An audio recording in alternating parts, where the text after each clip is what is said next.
سلامونه ګرانو لیدونکو د نن ورځې تازه او مهمو خبرونو ته ښه راغلی. د افغانستان او جنوبي افریقا لوبه نن په 5 بجې باندې شروع کیږي. حشمت الله شهیدي وایي سیال مو پیاوړی دی خو موږ هم چمتو یو. د افغانستان کرکټ یو ورځنۍ لوبو لوبډلې مشر حشمت الله شهیدي وایي که څه هم سیالي لوبډله جنوبي افریقا ډیره پیاوړې ده خو افغان لوبغاړي هم چمتو دي او خپل تمرینات یې کړي دي.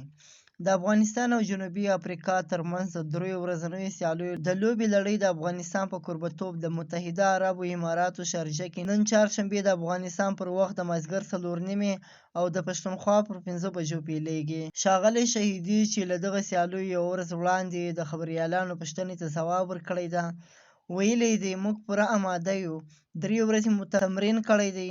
زموږ هلکان په شارجه کې له کنډیشن یا حالات سره ډیر زیات بلد دي او ډیری چې کله مصروفیات نه لري همدلته پاتې کیږي او د شارجه لوبغاړي ته راځي او په همدې پیچونو باندې تمرین کوي. دا لومړی ځل دی چې جنوبي افریقا له افغانستان سره د کرکټ لوبلړۍ ترسره کوي. ښاغلی شهیدي هیله څرګنده کړې ده چې ښه کرکټ په نندارې ته وړاندې کوي او بریا به خپل هیواد ته راوړي.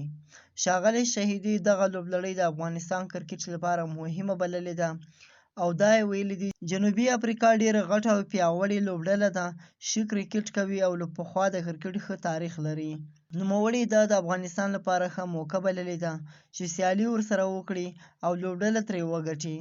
نن په 5 بجې به له جنوبي افریقا سره د افغانستان میچ شروع کیږي او ډیری افغانانو په دې باندې خوشحالي څرګنده کړې ده او هیلې ظاهرې کړې دي چې امید چې افغانستان به دا لوبه ګټي او په خارج کې هم ډیری افغانان دې ته خوشحاله دي او د دې لپاره په سوشل میډیا باندې خوشحالي څرګنده کړې دي او هیله لري چې نن به افغانستان لوبه ګټي او افغانانو ته به خوشحالي ورکوي. دا و د نن ورځې تازه او مهم خبرونه. سبا نیوز سبسکرایب کړئ او له نورو ملګرو سره هم شیر کړئ.